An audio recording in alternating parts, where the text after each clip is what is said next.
اللہ رب العزت قرآن مجید کے اندر ارشاد فرماتے ہیں کہ وَمَا مِن دَابَّةٍ فِي الْأَرْضِ إِلَّا عَلَى اللَّهِ رِزْقُهَا وَيَعْلَمُ مُسْتَقَرَّهَا وَمُسْتَوْدَعَهَا كُلٌّ فِي كِتَابٍ۔ اس دنیا کے اندر ایسا کوئی بھی جاندار نہیں ہے جس کا رزق نہ لکھ دیا گیا ہو۔ ایسی کوئی چیز نہیں ہے جو جاندار ہو، کھاتی پیتی ہو، کھانے پینے کے بغیر اس کا گزارا نہ ہو، اس کو بھوک لگتی ہو، اس کے ساتھ پیٹ لگا ہو اور اس کا رزق اللہ رب العزت نے نہ لکھ دیا کہ اللہ رب العزت نے ہر جاندار کے لیے جو اس کی قسمت کے اندر جو اس نے رزق کھانا ہے، اس کی قسمت کا جو رزق تھا اللہ رب العزت نے اس کی قسمت میں پہلے لکھا اور بعد میں اسے دنیا کے اندر بھیجا۔ اب یہ انسان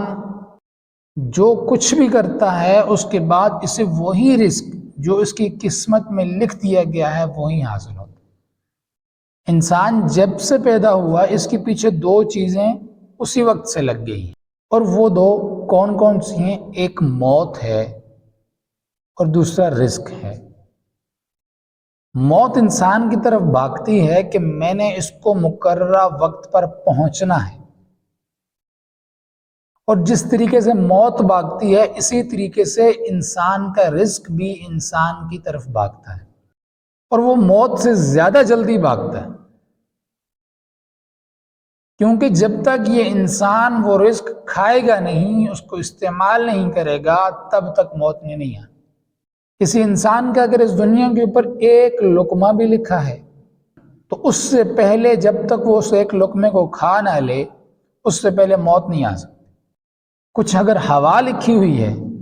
رزق ختم ہو گیا ہے،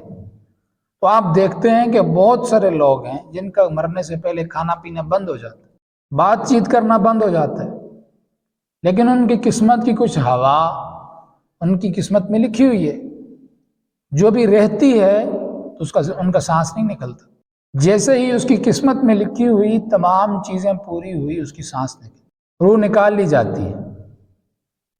تو حاصل کلام یہ ہے کہ انسان جب سے پیدا ہوا اس کے پیچھے دو چیزیں لگی ہیں، موت اور رزق، اور رزق کی رفتار موت سے زیادہ ہے، تیز ہے، کہ جب تک اس رزق کو یہ شخص استعمال نہیں کر لیتا، کھا نہیں لیتا، تب تک موت میں نہیں آتی۔ اب یہاں پر ہمیں جس چیز کی رفتار زیادہ ہے اس کی فکر تو ہے، لیکن دوسری چیز وہ بھی ہماری طرف آ رہی ہے، وہ بھی اسی سپیڈ سے آ رہی ہے، اس کی فکر ہمیں کوئی بھی نہیں۔ اللہ تعالیٰ خود ارشاد فرما رہے ہیں کہ بھائی تیری قسمت کے اندر جو لکھ دیا گیا ہے وہ تجھے ملنا ہے،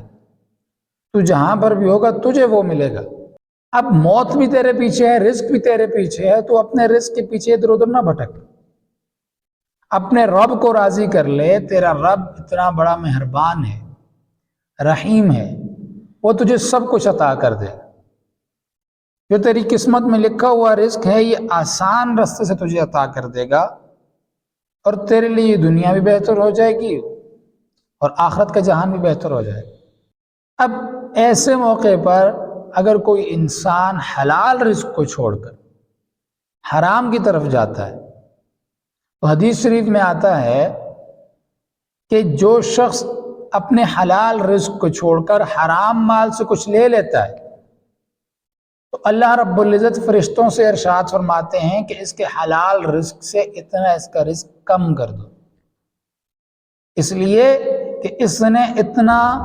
حرام رزق سے لے لیا ہے۔ اب کیا ضرورت ہے انسان کو کہ وہ حرام کی طرف جائے جب کہ چیزیں اس قدر واضح ہو چکی ہیں؟ مسلمان کے لیے تو اتنی واضح ہیں، جب آپ کی روزی حلال کی ہوگی، آپ کا کھانا پینا حلال کا ہوگا،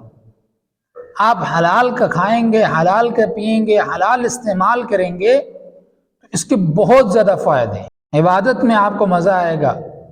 اللہ کی قربت نصیب ہوگی، اللہ کی رضا نصیب ہوگی، اولاد کے اندر اچھائیاں ہوں گی، بیوی بچوں کے اندر اچھائیاں نیک عادتیں ہوں گی۔ سب سے بڑی چیز اطمینان قلب حاصل ہو جائے گا، دل اطمینان میں ہوگا۔ بھائی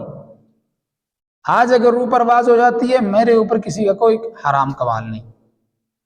کسی کا کوئی کھاتا نہیں، اور حلال جو ہے، حلال کا صدقہ ہو، حلال کا مال ہو، حلال کی زکوٰۃ ہو، حلال کا فطرانہ ہو، حلال کا ہدیہ ہو، یہ جو کچھ بھی ہوگا حلال اپنی استعداد، اپنی مستحق کو دیکھتا ہے، جانتا ہے، پہچانتا ہے اور اس تک پہنچ جاتا ہے۔ حلال کا رزق حرام کی جگہ پر نہیں لگا کرتا، اس لیے حلال کمانا چاہیے۔